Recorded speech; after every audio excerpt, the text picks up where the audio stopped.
এই পৃথিবীতে মানুষের জন্য সবচেয়ে বেশি জরুরত হচ্ছে রিসালাত, নবুয়ত।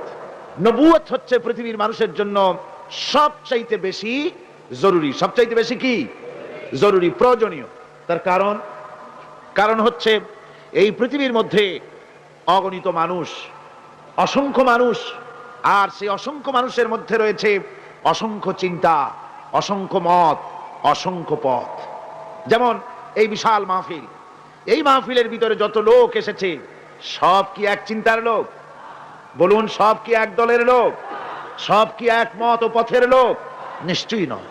এ মাহফিলের ভেতরে যত মানুষ এসেছে ঠিক অত না হলেও তার কাছাকাছি চিন্তা এবং মত ও পথের বহুত লোক এখানে এসেছে। কেউ তো চিন্তা করেন ধর্মনিরপেক্ষ মতবাদের মাধ্যমে আসবে দেশ ও সমাজে শান্তি।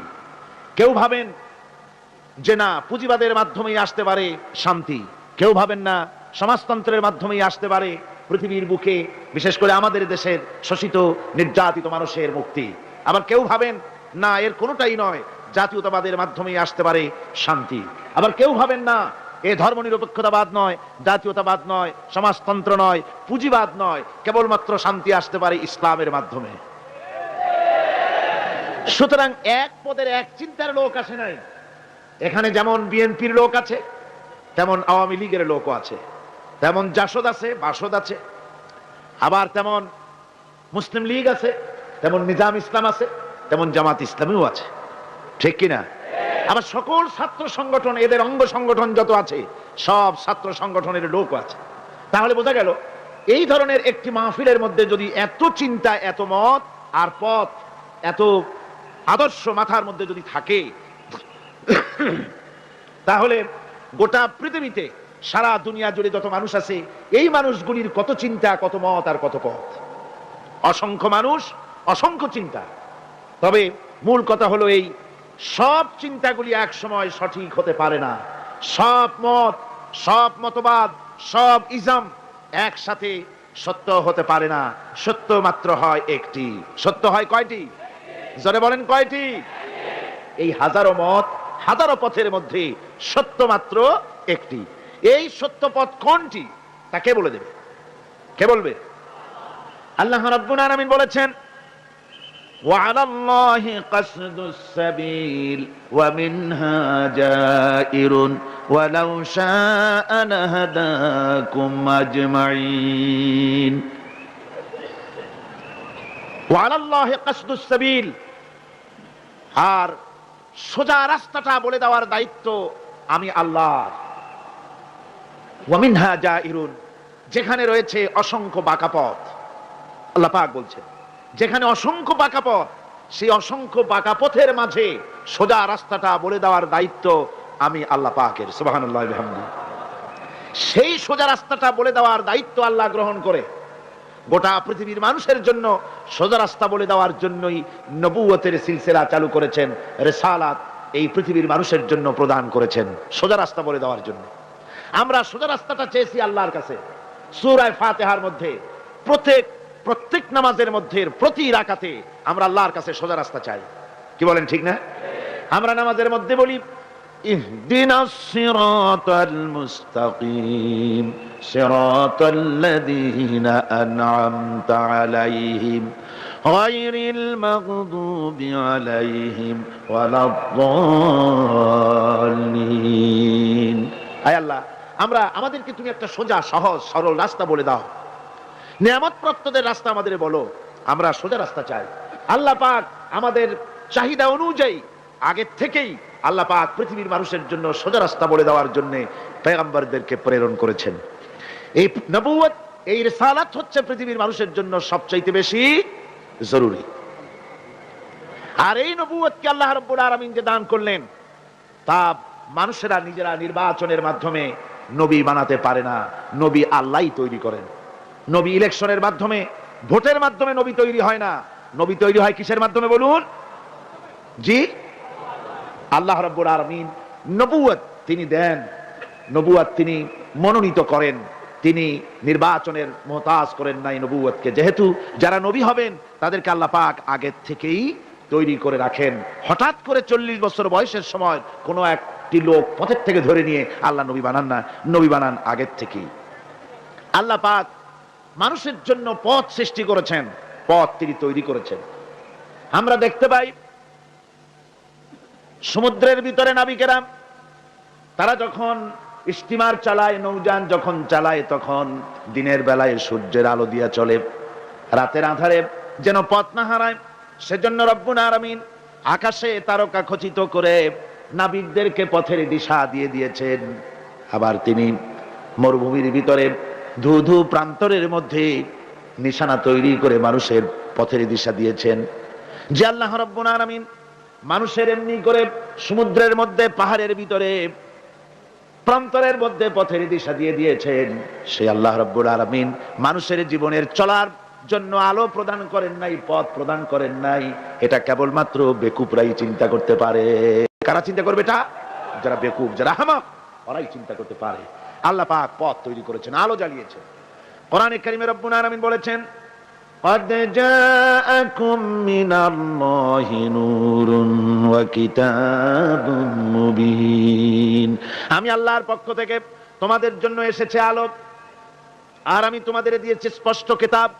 আমার পক্ষ থেকে যে আলো তোমাদেরকে দান করেছি, সে আলো হচ্ছেন মুহাম্মদুর রাসূলুল্লাহ সাল্লাল্লাহু আলাইহি ওয়াসাল্লাম, তিনি হতেছেন আলো। আর একটা কিতাব দিয়েছি, ওই কিতাবের নাম হচ্ছে কোরআনে কারীম। কোরআন শরীফ দিয়েছে, স্পষ্ট কিতাব। আর আলো দিয়েছি, আলো হচ্ছেন মুহাম্মদুর রাসূলুল্লাহ সাল্লাল্লাহু আলাইহি ওয়াসাল্লাম।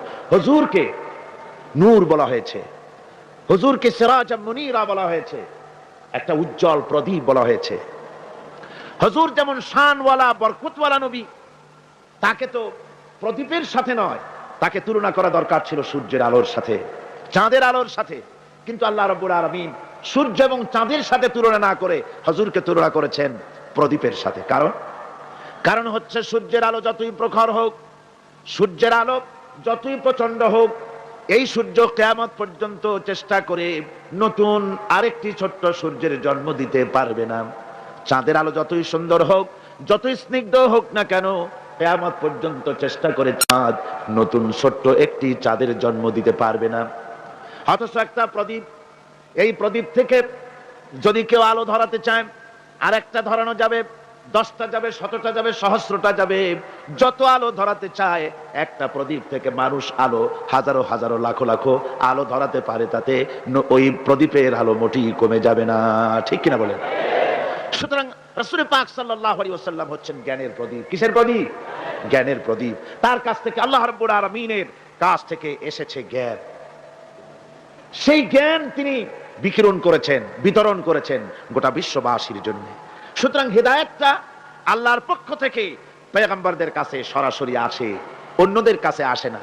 এই পৃথিবীতে দার্শনিকরাও নেতা, রাজনৈতিক নেতারাও নেতা। যত নেতা আছে, দার্শনিক হোক আর রাজনৈতিক নেতা হোক, যত রকমের নেতা আছে, সমস্ত নেতারা কথা বলে মন মস্তিষ্ক দিয়ে, আন্দাজ এবং অনুমানের উপরে ভিত্তি করে অন্ধকারে ঢিল ছোড়ে। আর পয়গম্বরেরা আন্দাজের উপরে ভিত্তি করে, অনুমানের উপরে ভিত্তি করে কোনো কথা বলেন না, অন্ধকারে ঢিল ছোড়েন না। পর্যবেক্ষণ করে, চোখে দেখে, বিশ্বাসের ভিত্তিতে আল্লাহর পক্ষ থেকে যে কথা আসে, সেই কথাই দৃঢ়তার সাথে তারা পেশ করে থাকেন। নবীরা হচ্ছেন মাসুম। নবীরা কি?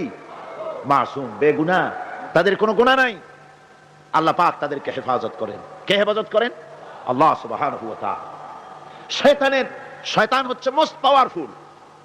শয়তানের এত বড় পাওয়ার, সে যে কোনো মুহূর্তে যে কোনো আলেম, যে কোনো পীর, যে কোনো সুফি, দরবেশ, হাজি, গাজী, যে কোনো ব্যক্তিকে ওয়াসওয়াসা দিতে পারে, প্রতারণা দিতে পারে, কিন্তু নবীদেরকে প্রতারণা দিতে পারে না। আল্লাহ পাক শয়তানের সব রকমের কুমন্ত্রণা এবং ওয়াসওয়াসা থেকে আল্লাহ পাক নবীদেরকে কি করেছেন?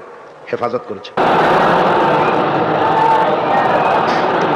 এই পৃথিবীর মানুষের জন্য আল্লাহ রাব্বুল আলামিনের সবচেয়ে বড় ইহসান হচ্ছে যে তিনি আমাদের জন্য নবী দিয়েছেন, হেদায়েত আমাদের দিয়েছেন নবীর মাধ্যমে। আর তাও আবার তিনি নবী দিয়েছেন মানুষের মধ্য থেকে, কোন নবী ফেরেশতাদের মধ্য থেকে দেওয়া হয়নি।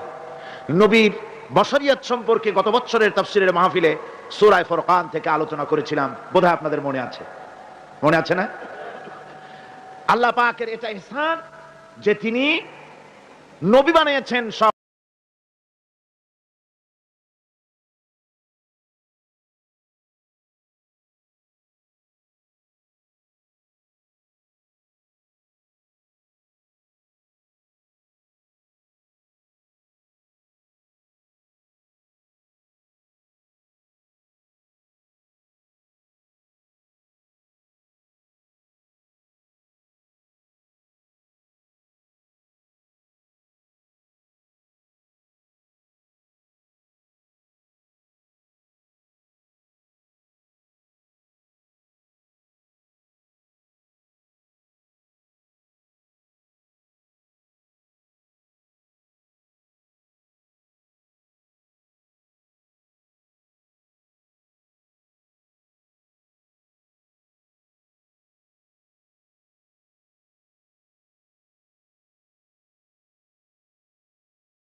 করে দেখায়া মানুষের সামনে বলতে পেরেছে। আমরা যত নেতাদের ইতিহাস জানি, জীবনী জানি, আমরা দেখেছি তাদের চরিত্র দুই রকমের, তাদের ক্যারেক্টার দুই রকমের। একটা হচ্ছে পার্সোনাল ক্যারেক্টার, আর একটা হচ্ছে পাবলিক ক্যারেক্টার। একটা মানুষের কাছে দেখাবার চরিত্র, আর একটা হচ্ছে ব্যক্তিগত চরিত্র, ঠিক কিনা? তারা বলেন আমরা যা বলি সেইটা শোনো, আমি যা করি তা দেখতে যাও না। এই হচ্ছে ওদের কথা। মুহাম্মদ রাসূলুল্লাহ সাল্লাল্লাহু আলাইহি ওয়াসাল্লাম হচ্ছেন সেই মহান নেতা যিনি বলেছেন, ও আমার সাহাবীরা, ও আমার স্ত্রীরা, তোমরা দিনের আলোতে আমার মধ্যে যা কিছু দেখতে পাও আর রাতের বেলায়ও যা কিছু আমার মধ্যে দেখতে পাও, সব কথাগুলি তোমরা মানুষের কাছে খুলে বলে দাও। সুবহানাল্লাহ। কোন ব্যক্তি আছে এমন যিনি বলতে পারবেন সাহস করে যে আমার জীবনের সব কথা মানুষের কাছে বলে দাও? কে বলতে পারবে? হযরতে আয়েশা সিদ্দিকা রাদিয়াল্লাহু তাআলা আনহার খেদমতে কিছু সাহাবায়ে কেরাম এসে বলেছিলেন, হুজুর, বলেছিলেন মা বলুন তো হুজুর সাল্লাল্লাহু আলাইহি ওয়াসাল্লামের চরিত্রটা কেমন? আপনি তো সব সময় কাছে বেশি থাকার সুযোগ পান, চরিত্র আপনারই ভালো জানার কথা, বলুন হুজুরের চরিত্র কেমন? হযরত আয়েশা বলেছিলেন, তোমরা কি কোরআন পড়তে জানো? তারা বললেন, হ্যাঁ আমরা কোরআন পড়তে জানি। হযরত আয়েশা বলেন, কোরআনে কারীম যদি পড়তে জেনে থাকো তাহলে রাসূল পাক সাল্লাল্লাহু আলাইহি ওয়াসাল্লামের চরিত্র জানার জন্য আমার কাছে কেন এলে? যেটা কোরআন শরীফে পড়েছো তার বাস্তব নমুনা যদি দেখতে চাও তাহলে আল্লাহর নবী মুহাম্মদুর রাসূলুল্লাহর দিকে তাকাও। তিনি হচ্ছেন কোরআনে কারীমের মুজাসসাম নমুনা। এই যে কোরআন, এটা কয় পারা? 30 পারা। এই 30 পারা কোরআনের বাস্তব চিত্র যদি কেউ দেখতে চায় তাহলে রাসূল পাক সাল্লাল্লাহু আলাইহি ওয়াসাল্লামের 23 বছরের নবুয়তের জীবন দেখুক। সুবহানাল্লাহ। এখানে তো সব লেখা আছে, এখানে সব লেখা আছে। এটা হলো থিওরি। প্র্যাকটিক্যাল যদি কেউ দেখতে চায় কোরআন, তাহলে হুজুরকে দেখতে হবে। কারে দেখতে হবে? পা থেকে শুরু করে মাথা পর্যন্ত, নবুয়তের প্রথম দিন থেকে শুরু করে শেষ নিঃশ্বাস পরিত্যাগ করার সময়টুকুন পর্যন্ত রাসূল পাক সাল্লাল্লাহু আলাইহি ওয়াসাল্লাম কোরআনকে নিজের জীবনের উপরে বাস্তবায়িত করে মানুষের সামনে তুলে ধরেছেন। সুবহানাল্লাহ, সুবহানাল্লাহ। এই জন্য আল্লাহর নবীর চরিত্রের সার্টিফিকেট দুনিয়ার কোন নেতার চরিত্রের সার্টিফিকেট তাদের বইয়ের ভিতরে নাই, ধর্মগ্রন্থের ভিতরে নাই। একমাত্র কোরআনের ভিতরে কোরআনের বাহক যিনি ছিলেন, কোরআনের ধারক যিনি ছিলেন, তার চরিত্রের সার্টিফিকেট আল্লাহ কোরআনের মধ্যে ঢুকাই দিয়েছেন। রব্বুল আলামিন বলেন, ওয়া ইন্নাকা লাআলা খুলুকিন আযীম। নবী হে, আপনি হচ্ছেন পুত পবিত্র চরিত্রের উপরে প্রতিষ্ঠিত। সুবহানাল্লাহ। আপনি চরিত্রের উপরে প্রতিষ্ঠিত। রাসূল পাক চরিত্রের মূল ব্যক্তিত্ব ছিলেন। লেখাপড়া জানতেন না হুজুর। হুজুর কি লেখাপড়া জানতেন? লেখাপড়া জানতেন না, না পড়তে জানতেন, না লিখতে জানতেন, না নিজের নাম সই করতে পারতেন। অথচ গোটা বিশ্বের সর্বকালের সর্বযুগের সর্বশ্রেষ্ঠ নেতা মুহাম্মদ রাসূলুল্লাহ সাল্লাল্লাহু আলাইহি ওয়াসাল্লাম।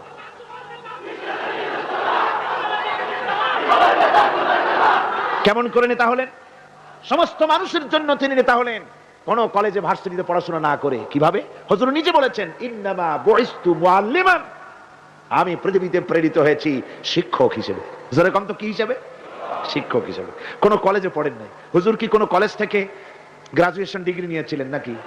মাস্টার্স, কামেল পাস করেছেন? সুবহানাল্লাহ। নবীদেরকে আল্লাহ রাব্বুল আলামিন কোথাও লেখাপড়া করান না। তার কারণ, নবীরা যদি লেখাপড়া করতে যান তাহলে যার কাছে শিখবেন তিনি তো তার উস্তাদ হবেন, তিনি হবেন তার মুরব্বী।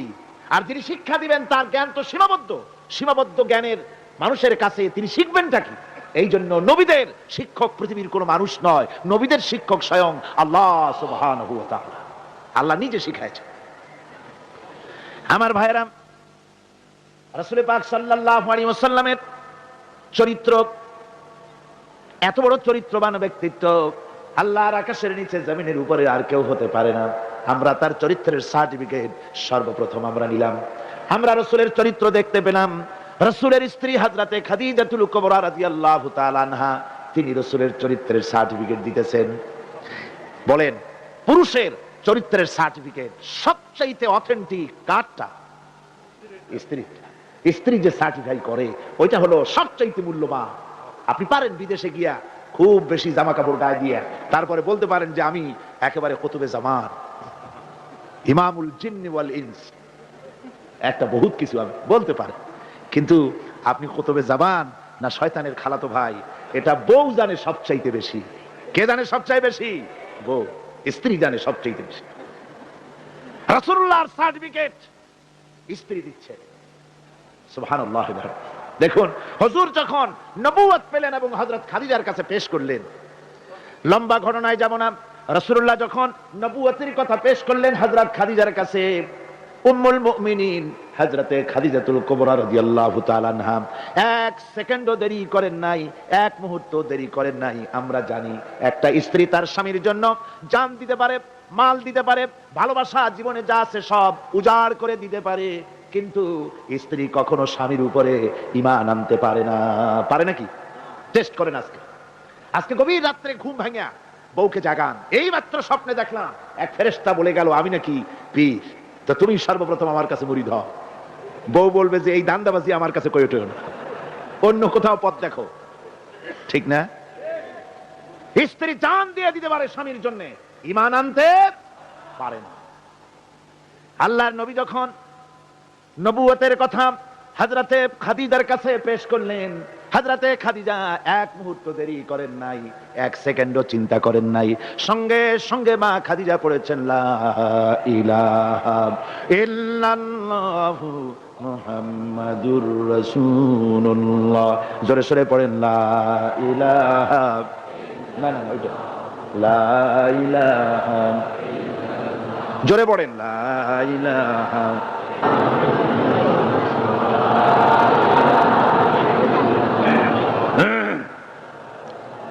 এক মুহূর্ত দেরি করেন নাই, হযরতে খাদিজা সঙ্গে সঙ্গে ঈমান এনেছেন। আমার বন্ধুগণ,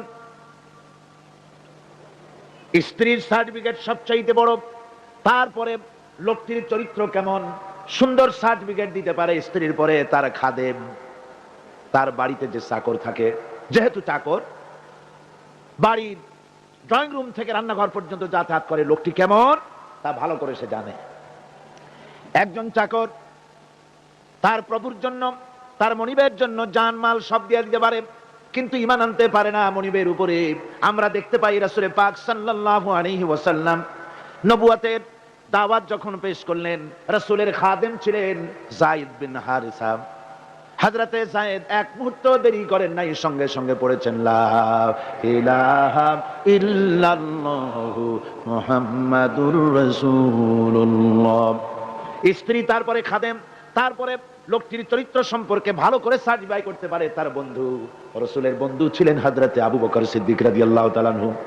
নবুয়ত পাওয়ার আগে 20 বছরের পুরানা বন্ধুত্ব। কত বছর? 20 বছরের পুরানা বন্ধুত্ব হুজুরের সাথে হযরত আবু বকরের। 20 বছরে একটা লোককে চিনতে কিছু বাকি থাকে? কিছু বাকি থাকে। হযরতে রাসূল পাক যখন বন্ধু আবু বকরের কাছে নবুয়তের দাওয়াত পেশ করলেন, তাওহীদের দাওয়াত পেশ করলেন, বন্ধু হযরত আবু বকর এক সেকেন্ডও দেরি করেন নাই, বলেছেন আপনি নবী হওয়ার যোগ্য। যে চরিত্র আপনার ভিতরে দেখেছি সাধারণ মানুষের এই চরিত্র হতে পারে না। আমি আর মোটেও দেরি করলাম না, আমি পড়ে নিলাম আশহাদু আল্লা ইলাহা ইল্লাল্লাহু ওয়াহদাহু লা শারীকা লাহু ওয়া আশহাদু আন্না মুহাম্মাদান আবদুহু ওয়া রাসূলুহু। আমার ভাইরা, রাসূল পাক সাল্লাল্লাহু আলাইহি ওয়াসাল্লাম চরিত্রের দিক থেকে শ্রেষ্ঠ চরিত্রবান ব্যক্তিত্ব। আপনি বলেন এই পৃথিবীতে কোন নেতা আছে জীবনে মিথ্যে কথা বলে নাই?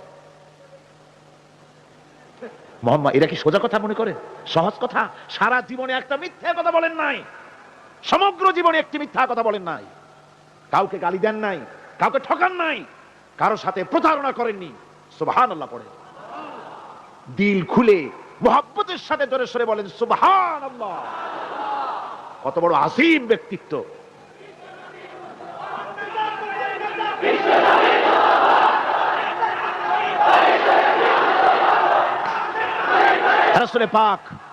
রাসূল পাক সাল্লাল্লাহু আলাইহি ওয়াসাল্লাম সমগ্র বিশ্বের নেতা, ইমামুল মুত্তাকিন, ইমামুল মুরসালিন, সমগ্র পৃথিবীর মানুষের নেতা, জেনেদের নেতা, সবার নেতা। তাই তোমার নেতা আমার নেতা কে? জোরে বলেন, তোমার নেতা আমার নেতা কে?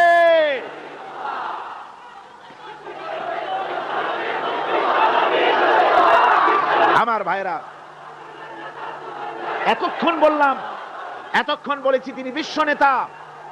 এবার শুনুন, রাসূল একদিকে বিশ্ব নেতা আর একদিকে বিশ্ব নবী, আর একদিকে কি নবী? এর আগে যত নবী এসেছেন সমস্ত নবীরা হলেন এলাকার উপরে নবী, ভাষার উপরে নবী, গোত্রের জন্য নবী, কবিলার জন্য নবী। আল্লাহ রাব্বুল আলামিন বলেন ওয়ালাকাদ আরসালনা নূহান ইলা কওমি, আমি নূহ আলাইহিস সালামকে লাকাদ আরসালনা নূহান ইলা কওমিহি, আমি নূহ আলাইহিস সালামকে তার কওমের জন্য নবী করেছি। শুআয়ব আলাইহিস সালামকে মাদিয়ানবাসীদের জন্য, হুদ আলাইহিস সালামকে তার গোত্রের জন্য, ঈসা আলাইহিস সালামকে বনি ইসরাইলদের জন্য, মুসা আলাইহিস সালামকে তার কওমের কাছে এমনি করে সমস্ত নবীদেরকে তার কওমের জন্যই আমি নবী করে পাঠিয়েছি। কিন্তু মুহাম্মদুর রাসূলুল্লাহ সাল্লাল্লাহু আলাইহি ওয়াসাল্লামকে বিশেষভাবে কোনো কওমের জন্য আমি নবী করি নাই। সুবহানাল্লাহ। কোন খাস কওমের জন্য মুহাম্মদ সাল্লাল্লাহু আলাইহি ওয়াসাল্লাম নবী নয়। তার সম্মান এই পৃথিবীতে সবচাইতে বেশি মর্যাদা কার? হুজুরের। আল্লাহর পরে যার মর্যাদা, আল্লাহর পরে যার মর্যাদা, তিনি হচ্ছেন বিশ্বনবী জনাবে মুহাম্মদ রাসূলুল্লাহ সাল্লাল্লাহু আলাইহি ওয়াসাল্লাম। আমরা কোরআনে কারীমের মধ্যে দেখেছি, এই কোরআনে কারীমের ভিতরে আল্লাহ রাব্বুল আলামিন যত নবীদেরকে এই কোরআনে নাম উল্লেখ করেছেন, কোরআন শরীফে কতজন নবীর নাম আছে? 25 জন নবীর নাম আছে। এই 25 জন নবীদের মধ্য থেকে যারে যখন ইচ্ছে করেছেন আল্লাহ পাক নাম ধরে ধরে ডেকেছেন, ইয়া আদামু সুকুন আনতা ওয়া যাওজুকাল জান্নাহ, নাম ধরে ডাকলেন আদমকে। ইয়া ইয়াহইয়া খুদিল কিতাবা বিকুওয়া, হযরত ইয়াহইয়াকে ডাকলেন নাম ধরে। ইয়া যাকারিয়া, ইয়া নূহ, হযরত মুসা আলাইহিস সালামকে ডাকতেছেন ওয়ামা তিলকা বিয়ামিনিকা ইয়া মুসা। আবার যখন আল্লাহ রাব্বুল আলামিন মুসলমানদের জাতির পিতাকে ডাকার দরকার বোধ করলেন, কে মুসলমানদের জাতির পিতা? ভুল করবেন না যেন, আমাদের দেশের লোকেরা পেছ লাগায় ফেলাইছে, মিছিল করে, স্লোগান দেয় আমার নেতা তোমার নেতা অমুক সাতামাতা হাবিজাবি। মুসলমানদের জাতির পিতা আল্লাহ পাক ঠিক করে দিয়েছেন। কে ঠিক করেছেন? মিল্লাতা আবিকুম ইব্রাহিম হুয়া সাম্মাকুমুল মুসলিমিন। আল্লাহ পাক বলছেন দুনিয়ার সমস্ত মুসলমানদের পিতা, তোমাদের জাতির পিতা কে? হযরত ইব্রাহিম আলাইহিস সালাম। তোমরা আন্দাজে একটা পথের থেকে ধরে নিয়ে সাতামাতা জাতির পিতা বানাইতে পারো না। তোমরা বানাতে পারো জাতির পিতা, কিন্তু ইসলামের কাছে তার জুতার ফিতার কদর নাই।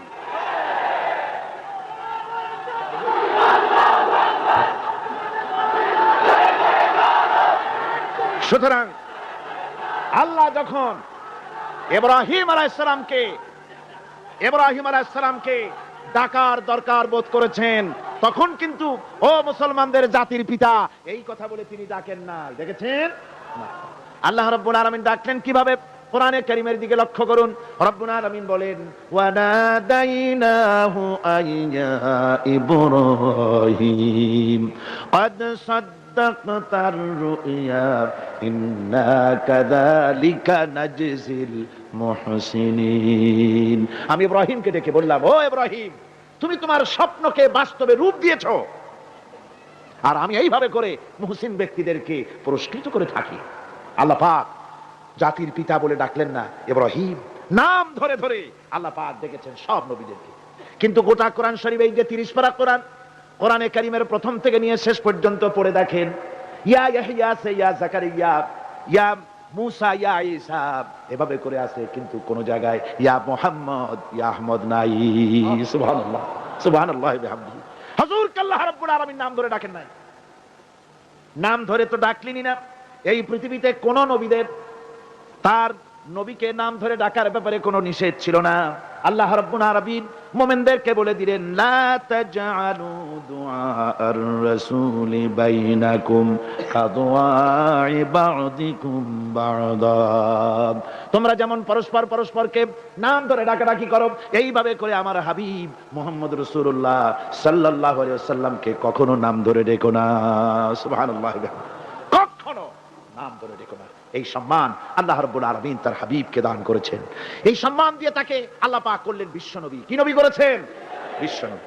আল্লাহ পাক বলছেন, নবী আপনি বলুন, যেহেতু রাসূলের রিসালাত হচ্ছেন বিশ্বজনীন, সার্বজনীন, কিয়ামত পর্যন্ত নবুয়ত চলবে কার? মুহাম্মদ রাসূলুল্লাহ সাল্লাল্লাহু আলাইহি ওয়াসাল্লাম।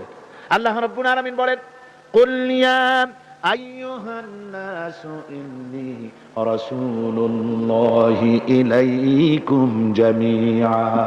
ও নবী, আপনি বলে দেন, হে মানব সকল, আমি তোমাদের সকলের জন্য আল্লাহর পক্ষ থেকে রাসূল হয়ে এসেছি, সকলের জন্য আমি রাসূল। এই জন্য মুহাম্মদ সাল্লাল্লাহু আলাইহি ওয়াসাল্লাম শুধু আমাদের মুসলমানদের রাসূল এটা দাবি করা যাবে না, তিনি সকলের জন্য। আল্লাহ যেমন সকলে, আল্লাহ কি শুধু মুসলমানদের না?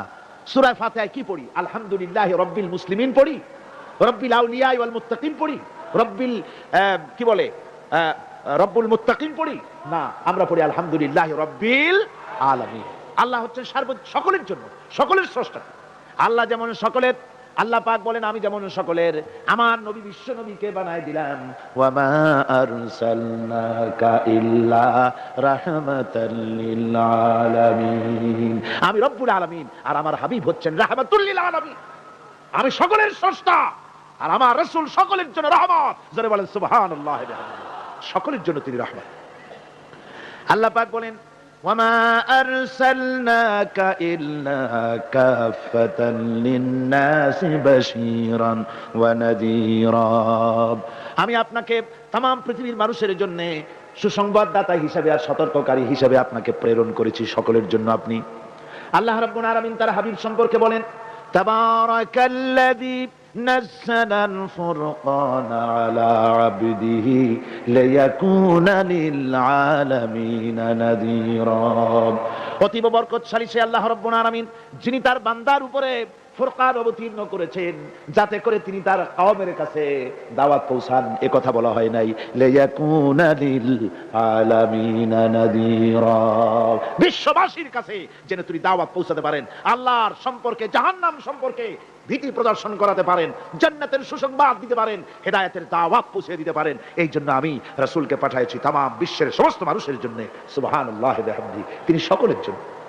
তার সম্মান আর মর্যাদা আল্লাহ রাব্বুল আলামিন এমন ভাবে পেশ করলেন, তার মর্যাদা এত বেশি, নবীর মর্যাদা এত বেশি, মুহাম্মদ সাল্লাল্লাহু আলাইহি ওয়াসাল্লাম যদি উম্মতের কোনো ব্যাপারে যদি বলেন হ্যাঁ, অমনি উম্মতের জন্য তা হালাল হয়ে যায়। সুবহানাল্লাহ পড়ে। কে আছে এমন যে তার মুখের কথাই কোন পরামর্শের ধার ধারে না? মুখের কথাটা কি? আইন। রাসূল যদি বলেন হ্যাঁ, উম্মতের জন্য কি হয়? হালাল। হালাল। রাসূল বলছেন না, উম্মতের জন্য কি হয়ে গেল? হারাম হয়ে গেল। সুবহানাল্লাহি ওয়া বিহামদিহি। এটা হচ্ছে আল্লাহ তার রাসূলকে লেজিসলেটিভ পাওয়ার, আইন তৈরি করার অধিকার আল্লাহ তার হাবিবকে দিয়েছেন।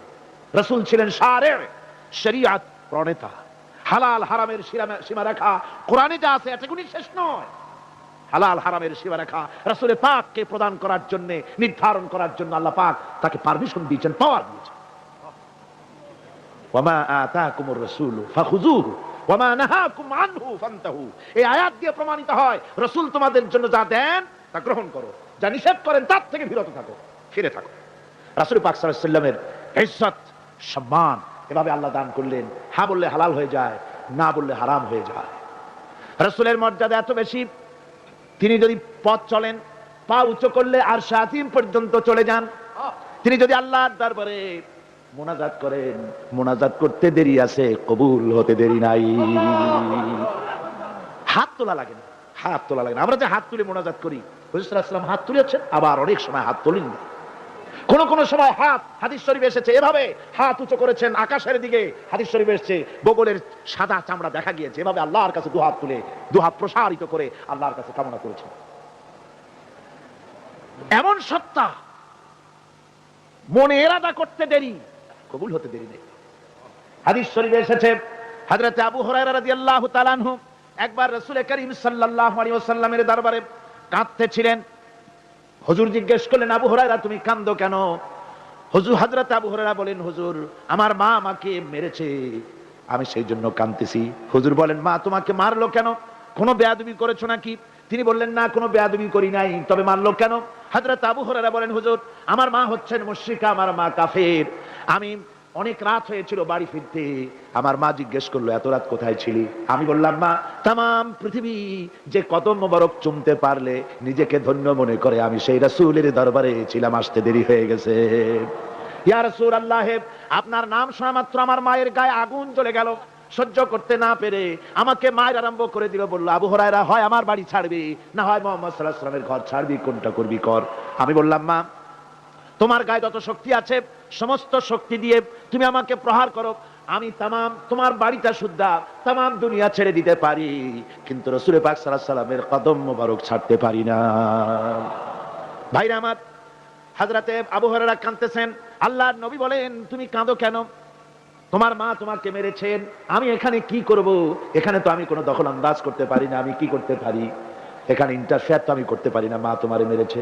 হযরত আবু হুরায়রা বলেন ইয়া রাসূলুল্লাহ, মায়ের বিরুদ্ধে কোনো নালিশ করার জন্য আপনার কাছে আমি আসি নাই। বলে কেন এসেছো?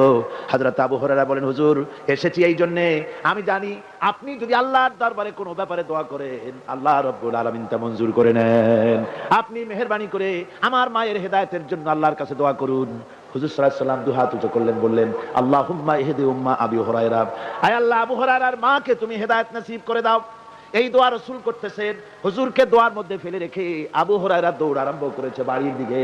পেছন থেকে কয়েকজন সাহাবী তারা দৌড়ে গেল। আবু হুরায়রা দৌড়ায় কেন? এত ভদ্র মানুষ, কোন সময় কারোর সাথে রাগারাগি করে না, দৌড়ায় কেন? নিশ্চয়ই কোনো বিপদ বুঝি হয়ে গিয়েছে, পিছন থেকে জামা টেনে ধরেছে, কি হয়েছে দৌড়াও কেন? হযরত আবু হুরায়রা বলেন আমার জামা ছেড়ে দাও, আমাকে দৌড়াতে দাও, আমি দৌড়াইয়া বাড়ি পৌঁছে গিয়ে দেখতে চাই আমি আগে দৌড়ায় বাড়িতে গেলাম না নবীজির দোয়া আমার আগে আমার বাড়ি পৌঁছে গেল, কোনটা হলো আমি সেটা দেখতে চাই। হযরত আবু হুরায়রা দৌড়াতে দৌড়াতে ঘরের কাছে গিয়ে নক করেছে, ভিতর থেকে আওয়াজ এলো কে? হযরত আবু হুরায়রা বললেন মা, আমি ফিরে এসেছি। মা বলছেন বাবারে অপেক্ষা কর, দরজা খুলতেছি। হযরত আবু হুরায়রা বলেন মায়ের গলার আওয়াজের মধ্যে শিরকিয়াতের কর্কশতা পেলাম না, মায়ের গলার আওয়াজের মধ্যে তাওহীদের নরমিয়াত পেলাম। আমার মনে হলো রাসূলুল্লাহর তীর তার নিশানায় পৌঁছে গেছে। কিছুক্ষণ পর মা আমার বেরোলেন, মাথার চুল দিয়া পানি পড়তেছে, বুড়া মানুষ।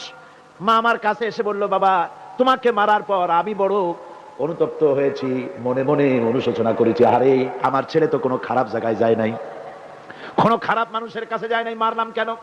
বড় অনুতপ্ত হয়ে গেছি আমি, এই অনুশোচনা করে আমি এই মাত্র গোসল করেছি, আমাকে নিয়ে চলো তুমি বিশ্ব নবী রাসূলুল্লাহর দরবারে। আমার ভাইরা, রাসূল পাক সাল্লাল্লাহু আলাইহি ওয়াসাল্লাম আল্লাহর নবী এমন এক মহান সত্তা ছিলেন যে তিনি দোয়া আল্লাহর দরবারে হাত উঁচু করতে দেরি আছে, কিন্তু দোয়া কবুল হতে দেরি নাই। হিজরত করে মদিনায় এসেছেন, নামাজ পড়তে দিল চায়, কাবা শরীফের দিকে ফিরে যদি নামাজ পড়তে পারতাম দিলটা বড় ভালো লাগতো, কিন্তু হাত উঁচু করে মোনাজাত করতেছেন না, আল্লাহর কাছে বলতেওছেন না যে আল্লাহ তুমি আমার কিবলাটা বাইতুল মুকাদ্দাস থেকে ফিরাইয়া মক্কা শরীফে বাইতুল্লাহর দিকে ফিরাইয়া দাও, মুখেও বলতেছেন না, মনেও না, শুধু আকাশের দিকে বারবার তাকাচ্ছেন, মোনাজাত করেন নাই, মনে মনে আশা পোষণ করতেছেন যদি এমন একটা ওহী নাজিল হয়ে যেত। আল্লাহ রাব্বুল আলামিন সঙ্গে সঙ্গে রাসূল যোহরের নামাজ পড়তেছিলেন, 2 রাকাত পড়া হয়ে গেছে, এমন সময় ওহী নাজিল হয়ে গেল, ক্বাদ নারা তাকাল্লুবা ওয়াজহিকা ফিস সামা, ও নবী আমি দেখতে পেয়েছি বারবার আপনি আকাশের দিকে তাকাচ্ছেন, সুবহানাল্লাহ, আমি দেখতে পেয়েছি। فَلَنُوَلِّيَنَّكَ قِبْلَةً تَرْضَاهَا فَوَلِّ وَجْهَكَ شَطْرَ الْمَسْجِدِ الْحَرَامِ। আর দেরি নাই, আপনার মনের আশা পুরো হয়ে গেছে, এক্ষুনি আপনার কিবলা পরিবর্তন করুন। হুজুর 2 রাকাত পড়েছিলেন বাইতুল মাকদাসের দিকে ফিরে, বাকি 2 রাকাত তিনি মক্কা শরীফের কাবা শরীফের দিকে ফিরলেন। আজও পর্যন্ত সেই মসজিদ আছে, সাক্ষ্য দিচ্ছে নবীর কথা কিভাবে মঞ্জুর হয়। মসজিদে কিবলাতাইন মদিনা মুনাওয়ারায় সেই মসজিদ আজও আছে। ভাইরা আমার, রাসূল পাক সাল্লাল্লাহু আলাইহি ওয়াসাল্লাম এত বড় মর্যাদা সম্পন্ন ব্যক্তিত্ব, মহান ব্যক্তিত্বের উম্মতের মধ্যে আল্লাহ আমাদের শামিল করেছেন। শুকরিয়া স্বরূপ আমরা পড়ি আলহামদুলিল্লাহ, জোরে সোরে পড়েন আলহামদুলিল্লাহ। আমার ভাইরা, মর্যাদা এত বেশি আল্লাহ রাসূলকে আল্লাহ রাব্বুল আলামিন দান করেছেন। এই পৃথিবীতে কোন মানুষের সঙ্গে যদি আপনি বেয়াদবি করেন, তিনি আপনার বাপ হোক, তিনি আপনার মা হন, অথবা আপনার ওস্তাদ হন, অথবা আপনার পীর হন, যে কেউ হোক না কেন, কারোর সঙ্গে যদি কোনো বেয়াদবি হয়ে যায় তো শুধু একটা বেয়াদবি ছাড়া আর কিছুই না। কিন্তু নবীজির সঙ্গে যদি কেউ বেয়াদবি করে সেটা শুধু বেয়াদবি থাকে না, কুফরি হয়ে যায়। কি হয়ে যায়? কুফরি হয়ে যায়। রাসূলুল্লাহকে কেউ তাওহীন করলে, অসম্মান করলে, সমালোচনা করলে কাফের হয়ে যায়। যারা বলেন কি হয়ে যায়? কত বড় মর্যাদা। রাসূল পাক সাল্লাল্লাহু আলাইহি ওয়াসাল্লাম, তার সামনে সাহাবায়ে কেরাম বসা, হুজুর কথা বলছেন, সাহাবায়ে কেরাম তারাও কথা বলছেন। কথা বলতে বলতে এক পর্যায়ে সাহাবীদের গলার আওয়াজ বড় হয়ে গেছে। হুজুরের গলার আওয়াজ শোনা যায় না, সাহাবীদের গলার আওয়াজটা বড় হয়ে গেল। আল্লাহ রাব্বুল আলামিন এতটুকুও বরদাস্ত করলেন না, আমার নবীর গলার আওয়াজের চাইতে তোমাদের আওয়াজ বড় হলো কেন? সঙ্গে সঙ্গে ওহী নাজিল হয়ে গেল। আল্লাহ রাব্বুল আলামিন বলেন, ইয়া আইয়ুহাল্লাযীনা আমানু লা তারফাউ আসওয়াতাকুম ফাওকা সাওতিন নবী। ও বিশ্বাসীরা, খবরদার, তোমরা যারা ঈমান এনেছো শোনো, তোমাদের গলার আওয়াজ যেন আমার নবীর গলার আওয়াজের চাইতে বড় না হয়ে যায়। যদি তা হয়, আনতাহবাতা আমালুকুম, জীবনের সমস্ত ভালো কাজগুলি আমি আল্লাহ বরবাদ করে দেব। আজ পর্যন্ত এই আয়াতে কারিমা রাসূল পাক সাল্লাল্লাহু আলাইহি ওয়াসাল্লামের রওজায়ে আতহারের সামনে সবুজ সাইনবোর্ডের উপরে সোনার অক্ষর দিয়ে এই আয়াতে কারিমা লেখা রয়েছে। সুবহানাল্লাহ।